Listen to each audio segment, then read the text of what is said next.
سب سے پہلے اپنا محاسبہ کرنا ہے کہ کیا رمضان المبارک گزر جانے کے بعد ہم اس ماہ مبارک سے کچھ فائدہ اٹھا سکے ہیں یا نہیں اٹھا سکے؟ کیا صحیح معنوں میں ہم نمازی بن گئے ہیں؟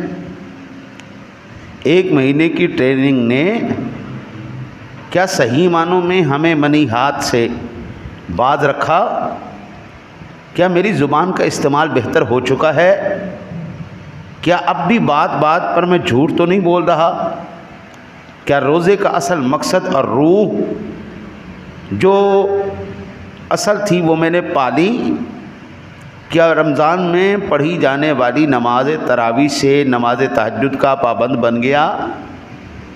کیا اس ماہ مبارک میں اپنے مالک حقیقی سے اپنی بخشش کروا سکا؟ رحمت کا اشرا، مغفرت کا اشرا،